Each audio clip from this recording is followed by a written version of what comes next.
Thank you for tuning in today and welcome back to another episode of The Source. I'm your host, San Raza.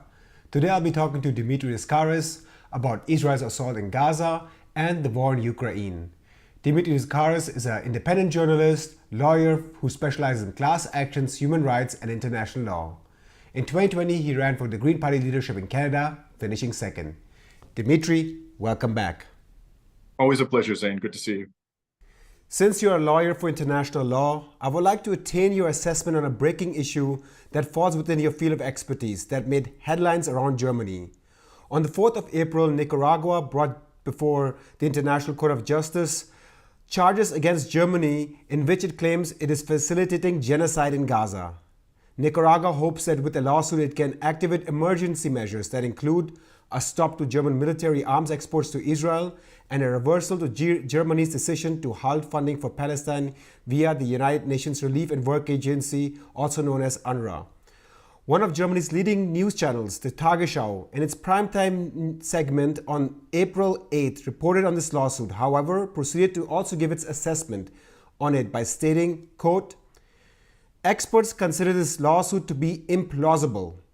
Aiding and embedding genocide presupposes that Israel intentionally kills civilians and that the German government knowingly and intentionally supports this," unquote.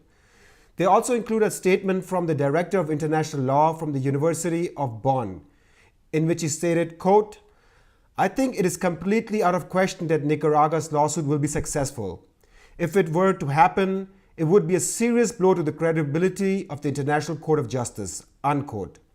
What do you make of the arguments that the Tagesschau brought forward in its report, namely the lack of an explicit intention of Israel as well as Germany when it comes to genocide? And secondly, if this lawsuit would be successful, it would be a major blow to the ICJ's credibility. I think I want to say a couple of things, important background for our listeners before I answer the substance of your question, and that is I'm actually a member of a legal team in Canada that has issued a demand letter on behalf of 3 Canadian Palestinians to the Canadian government to take steps, whatever steps are within its power, to prevent genocide in Gaza. And we are invoking Article 1 of the Genocide Convention. Because the Canadian government has not met our deadline of April 3rd to respond to our demand, we intend to proceed with this litigation. So I just want the listeners to know that this is something to which I, as a lawyer, am very much engaged, along with other lawyers in Canada who have expertise in international law. The other thing I should say by way of background is I haven't actually read Nicaragua's application. And so one question that I have, based upon what you've said and what these German academics said, is whether Nicaragua is only alleging aiding and abetting, because there is another provision, the provision that we're relying upon, which is Article 1 of the Genocide Convention. And that article requires all parties to the convention, including Germany, to prevent genocide. It's not simply a prohibition against aiding and abetting genocide. It actually imposes a positive obligation on the part of states that are parties to the convention to take measures to prevent it. And this is very important. That obligation it isn't triggered only when there has been a final determination that genocide is happening. It is triggered when there is a material risk that genocide is happening. And merely by virtue of the determination of the International Court of Justice on January 26 that it was plausible that Israel was committing genocide within the meaning of the Genocide Convention, and that was a decision 15-2, and one of the 2 dissenting judges was the Israeli judge. So this was a very strong decision. Just by virtue of that decision alone, it is clear that the obligation to prevent genocide has been triggered. In other words, it's clear that there is a material risk that genocide is occurring. And there is absolutely no doubt in my mind that the German government is violating that obligation. It has not taken, as far as I can tell, any concrete steps to prevent genocide. For example, cutting off the flow of weapons, imposing economic sanctions on Israel, prosecuting Israelis who have clearly committed war crimes in its domestic courts, or at least attempting to do so, advocating at the International Criminal Court that its prosecutor indict. I mean, there's a whole range of measures it could take. It's taken none of them. And some excellent reporting by your organization when you interviewed Sheer Hever, and I watched that report, showed, as Scheer put it, that there is a shocking and tremendous amount of military weaponry that is being transferred, and this has been going on for some years now, from Germany to Israel. So with all due respect to these academics who are poo-pooing Nicaragua's application, I think it's crystal clear that Germany is violating its obligation under Article 1 to prevent genocide. Let us switch to some regional developments related to Israel's assault in Gaza. Last week, Israel attacked and destroyed an Iranian consulate building in the Syrian capital of Damascus with an airstrike, killing 13 people, including Brigadier General Mohammad Razi Sahidi, known as one of the most prominent figures in the Iranian military. Israel also carried out an airstrike on the Syrian city of Aleppo in March, reportedly killing 53 people, including Syrian soldiers and Hezbollah members. Although Iran has condemned these attacks and even vowed retaliation, it has thus far avoided any direct confrontation with Israel. Fearing retaliation from Iran, the Israel Defense Force cancelled home leaves and vacations for all of its combat troops. However, I would like to focus on Hezbollah, which is seen by many in the West as Iran's proxy. In the German mainstream media, Hezbollah is portrayed as a terrorist militia that is anti-Semitic and hostile to Israel and is bent on the complete destruction of all Jews and the state of Israel. Can you first comment on this portrayal of Hezbollah, and secondly talk about whether it is justified for Israel to attack Iran's proxies in Syria in order to defend itself? Well, I've been to Lebanon 3 times in the past year, twice after the October 7th attacks in Israel. I have interviewed numerous people, low-level supporters, people who I think probably were involved in some military capacity with Hezbollah in the course of those visits. And most importantly, at the end of March, several weeks ago, I had the opportunity to interview the director of international relations of the political wing of Hezbollah, and his name is Ahmad al-Massawi. He was a former member of the Lebanese parliament. His brother was killed in 1988 in combat on Lebanese soil against Israel's occupying forces. So I've managed to, I think, amass on the ground a considerable amount of information about this organization. For what it's worth, Mr. al-Massawi is adamant that Hezbollah prohibits attacks on civilians. And he points out that if that is going to be the standard of determinations whether an organization is a terrorist organization or not, there is no organization in the region of West Asia today which is engaged in worse acts of terrorism than Israel. Israel has killed over 13,000, now approaching 14,000 children in Gaza since October 7th. It's starving many more. It's declared openly its intention, Yoav Gallant, the defense minister, to deprive the people of Gaza, the entire population of Gaza, of food and water, and that's largely what they've been doing with catastrophic effect. Whatever Hezbollah has done pales in comparison to what Israel has done. It also pales in comparison to what the United States and Britain have done in West Asia. They've killed vastly more civilians. In the current round of violence, according to Western figures, I'm talking about the violence on the southern border, the number of Israeli civilians who've been killed is somewhere in the range of 10 to 20, and the number of Lebanese civilians who have been killed is well over 50. And they are attacking all the way, the Israeli forces, to the northern regions of Lebanon, whereas Lebanon has confined its attacks, as far as I can tell, on military targets near the border. So I think there's a real issue here whether Hezbollah can fairly be called a terrorist organization. It certainly is hypocritical for us to say that about Hezbollah when we're not prepared to say that about Israel and the United States and Britain. And moreover, most of the governments in the world do not regard Hezbollah as a terrorist organization. Now, when it comes to the attack, the Israeli attack, and this, by the way, is a perfect example of terrorism. This was a civilian target. There is no evidence whatsoever that it was being used to launch attacks against Israel. Even if there were people inside the consulate at that time, Iranian officials who had some involvement in organizing attacks, that does not allow Israel, it does not authorize Israel to destroy the consulate. This was, under international law, territory of Iran being used for civilian purposes. And if the presence, let's be very clear about this, if the presence in that consulate of officials of a government who are involved in terrorist activities or criminal activities under international law justifies the destruction of the consulate, that means that pretty much every Israeli consulate on planet Earth is fair game, because in all of them, there are intelligence officials and military officials, and sometimes even war criminals who are involved in the project of dispossession and genocide in Palestine. The fact is, under international law, none of these attacks are or would be legal. And the question here is, what is Iran going to do? I've seen they would be perfectly justified, by the way, again, as a matter of international law, in launching a direct and devastating attack on military targets in Israel.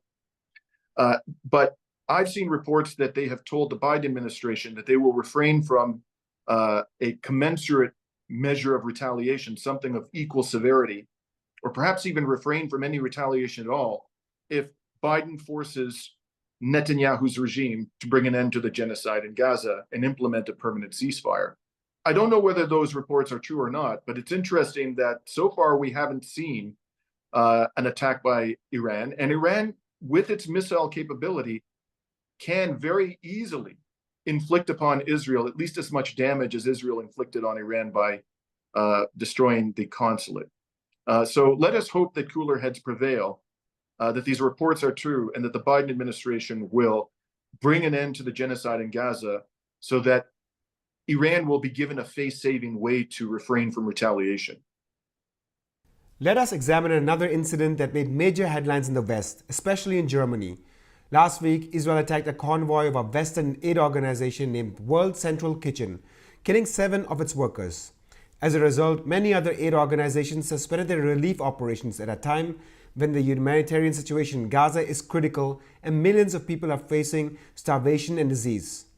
Germany's leading news organization, the Tagesschau, provided a narrative the days following the incident that the US was quite vocal in its criticism of this attack and even put pressure on Israel to allow more humanitarian aid into Gaza, which it eventually proceeded to do. As a result of the mounting pressure, the Israeli Defense Force also dismissed 2 senior Israeli military officers and launched an internal investigation that found that those who conducted the attack were convinced that they were targeting Hamas operatives. All in all, Israel apologized for the attack and called it a grave mistake. However, no criminal charges have been announced thus far. Can you comment on this incident, in particular whether you believe that the United States and Israel's response have been sufficient and a positive step towards justice for the victims? Let's start by noting that the leader of this organization, a chef from Spain, I believe his name is Chef Andre, has openly and publicly accused Israel of deliberately killing these aid workers. And this person is a close friend of Antony Blinken. He's so close to the Biden administration, the leader of the organization whose aid workers were massacred, that when the former Spanish Minister of Social Services, I believe her name was Iona Berra, in October and November, accused Israel with complete justification of committing genocide in Gaza, he castigated her publicly and accused her of being pro-Hamas. Okay, so the man who is now accusing Israel, the leader of this organization, of deliberately killing his aid workers, is as close to the Biden administration and was as much of a supporter of Israel as you can imagine. This is how egregious the evidence is here. What happened is these people notified the Israeli military that they were going to be traveling down a coastal road. They had cars which were marked in many ways to indicate that they were from this humanitarian aid organization and that they were civilian vehicles. There were 3 vehicles which were spread out. The Israelis targeted one with a drone, destroyed it. A second one came to its aid. When it showed up, they destroyed that one. The third one tried to escape and made such extensive efforts to escape that it left the coastal road because it thought it would be an easy target and went off on unpaved areas, and they still hunted it down and destroyed that one too. Again, clearly marked, they notified the Israeli military where they were going, and they killed them anyways. Now, people may say, well, why would Israel do this? Why would Israel do this? Precisely for the reason that you just implied.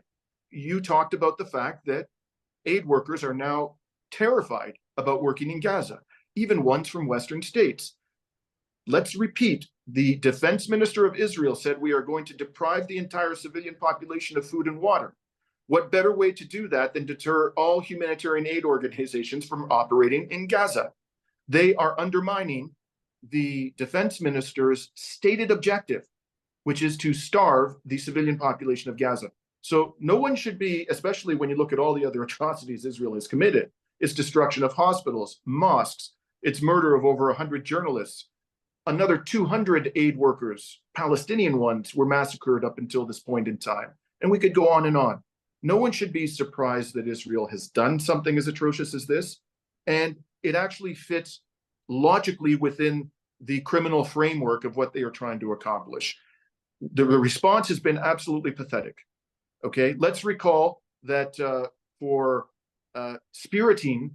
allegedly spiriting children, Ukrainian children, out of a war zone, the prosecutor of the ICC swiftly indicted the sitting president of Russia.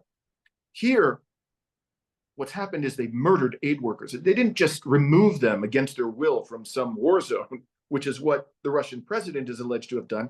They actually murdered aid workers in addition to some 14,000 Palestinian children, thousands of women. What has the ICC done? Nothing. Absolutely nothing. Is any Western government urging the ICC to indict even those two officers who were dismissed? Now we know there are two officers who are culpable to some degree. Has he indicted them? No. They should be tried by an independent tribunal with war crimes and crimes against humanity, and they should be held accountable in accordance with due process of law. And that would mean, by the standards of international law, effectively a life prison sentence. Instead, they've lost their jobs, and for all we know, they're now going to find lucrative employment in the private sector in Israel's military-industrial complex. In March, Israel announced the largest Palestinian land seizure since 1993, around the time the Oslo Accords were signed. This seizure, or to be accurate, annexation of land, will be roughly 10 square kilometers in the West Bank, and according to the Israel-based human rights organization called B'Tselem, more than 40% of the West Bank is under the control of Israeli settlers. Although the West has routinely criticized Israel's annexation of Palestinian land, stating that it undermines the two-state solution, it has never backed it up with hard consequences such as sanctions or withdrawal of its military aid. Its sanctions merely target specific settlers who commit violence, but does not aim at the overall settlement policy of Israel. When Russia, for example, annexed Crimea in 2014, the West not only invoked international law, but also suspended Russia from the G8 group and imposed wide-ranging economic sanctions. Why do you think there's this double standard in how the West invokes international law and implements sanctions if we compare Ukraine to Palestine? And do you still think a two-state solution is attainable at this juncture? Why? One word: oil. That's what this all comes down to. You know, in the aftermath of World War II, United States military planners identified the oil and gas resources of the Middle East, and these were their words, as a stupendous source of strategic power. By creating what is in effect a Western bulwark on the land of Palestinians in the aftermath of the Second World War, and then militarizing it and giving it, you know, the largest amount of U.S. military aid of any country by far in the history of the United States, what they effectively did was they created in this area that is a source of stupendous strategic power, a gigantic permanent U.S. military base. And that's the function that Israel serves for the United States military planners and for the neocons in Washington. And they are absolutely determined to make that military base as secure as possible. In order for them to do that, they feel they need to control the whole of historic Palestine, right up to the river, from the river to the sea. The river, the Jordan River, provides a natural bulwark against forces from, predominantly Arab and Muslim states who might object to the presence of this colonial project on their borders. And so the way to acquire permanent control of all the land from the river to the sea, which, by the way, is the stated objective of Likud, the governing party, you have to eliminate the Palestinian population. You know, they're not going to put up with, eternal oppression, eternal subservience, eternal second-class status within their homeland. And they've made that abundantly clear, and they're prepared to employ armed resistance if necessary. So the Israelis have decided, and I think the West have decided, they're going to back them up in this project. They're going to do everything they can to force the Palestinians to abandon their homeland. And if they're not prepared to go, they will kill them. That is the clear objective here. No one should have any illusions about this at this stage. And so that's why the West is doing it. And the hypocrisy is absolutely grotesque. You know, I was in the West Bank. You ask, is the two-state solution possible? I was in the occupied West Bank 2 weeks ago, and I spent 10 days going to refugee camps, traveling from one end of the West Bank to the other, from Jenin all the way down to the border areas of the West Bank near Eilat, on the way to Eilat, on the Red Sea. And the settlement project is now so expansive within the West Bank that it is inconceivable, as the land is currently configured, that the Palestinians could have a sovereign and viable state. The only way that that could happen is for almost all of those settlements to be evacuated. And let's recall, first of all, that the government of Israel is ideologically aligned with the settlers. In fact, many of the leading figures in the Israeli government are from the settler movement. Secondly, these settlers are heavily armed and they're fanatical. If Israel actually did try to remove them from the West Bank, there's a high risk that there would be a civil war, massive bloodshed, Israeli killing Israeli.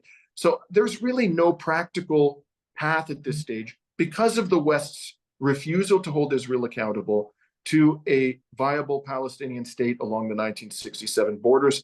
And as a practical matter, for me, it should be up to the Israelis and the Palestinians to decide how to give Palestinians justice and preserve Israeli security. But the Israelis have eliminated the two-state option. What's left? It's either permanent subjugation and apartheid, or it's a one-state solution in which everyone has equal rights. And by the way, when I spoke to the International Director Relations of Hezbollah, he said that in the opinion of his organization, Jews and Palestinians can and should live in peace side by side in one state. The problem is not the presence of Jewish people. The problem is Zionism. I would like to switch gears to recent developments regarding the North Atlantic Treaty Organization, NATO, and Ukraine. In March, Sweden became the 32nd country to join NATO. Last week, NATO also celebrated its 75-year anniversary at its headquarters in Brussels. At this event, NATO Secretary General Jens Stoltenberg proposed a $100 billion five-year fund for Ukraine, primarily financed by European countries. This proposal stems from the fear that Donald Trump might take an office in the United States in the future, which might lead to the US to make substantial cuts in its contribution to NATO and its support for Ukraine. US Secretary of State Antony Blinken at this event reaffirmed that NATO will continue to support Ukraine, and when it came to its accession to the alliance, Blinken told reporters, quote, "Ukraine will become a member of NATO. Our purpose at this summit is to help build a bridge to that membership," unquote.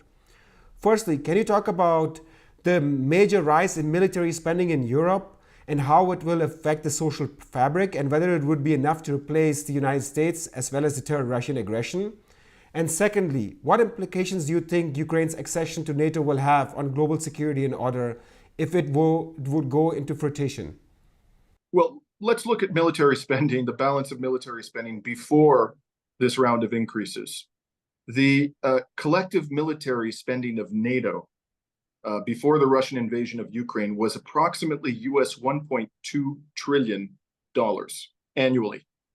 The collective military spending of Russia and China prior to, who by the way, have a much larger population collectively than the NATO countries collectively have, and economically speaking, they're roughly comparable at this stage to the economies of the NATO countries. And yet they were spending approximately, 25-30% of collective NATO military spending, somewhere in the range of $400 billion together versus $1.2 trillion.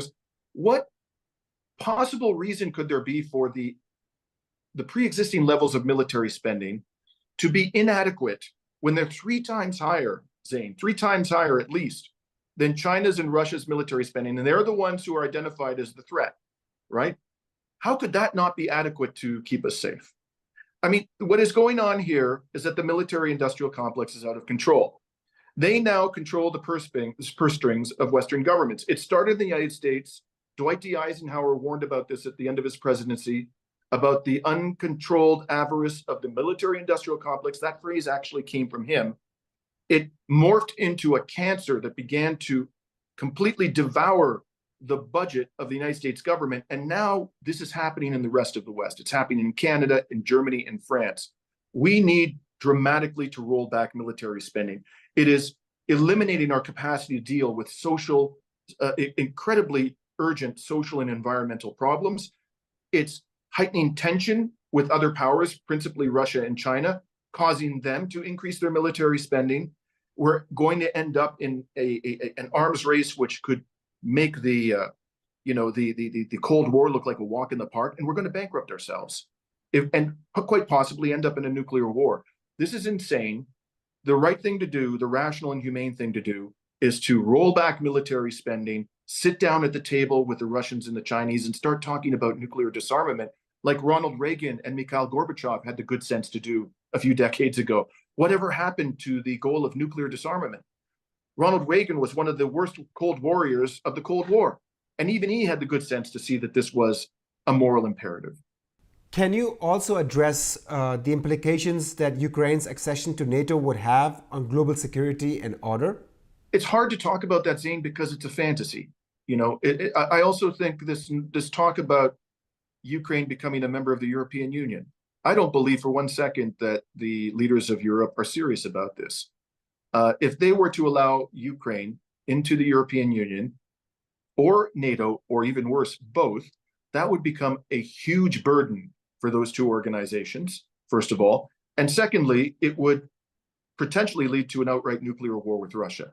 Russia is not going to tolerate, and it's been saying this since the 2008 Munich Security Conference, it will not tolerate a belligerent military alliance whose military spending vastly surpasses its own to be on its western border. It won't. And it's made very clear that that's not going to happen, and it's prepared to use massive conventional force. Whatever you may think of the question whether Russia was provoked or not provoked, whether there was justification, the fact of the matter is that Russia will do everything possible to prevent Ukraine's accession to NATO. So even if the NATO leaders were serious about this, and frankly, I don't believe they are, it's going to result in a far more devastating war than we have currently experienced. And the war that's happened up until now, frankly, has destroyed Ukraine. Ukraine may never recover, certainly not in our lifetimes. That's what our policy of NATO expansion has led to. And frankly, I cannot for the life of me understand why Sweden and Finland wanted to be part of this organization. There was no point in the post-World War II period where Russia threatened them. There was no war.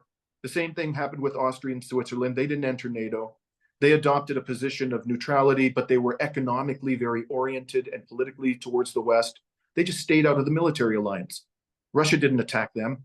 In fact, the Soviet Union withdrew eastward after the Cold War.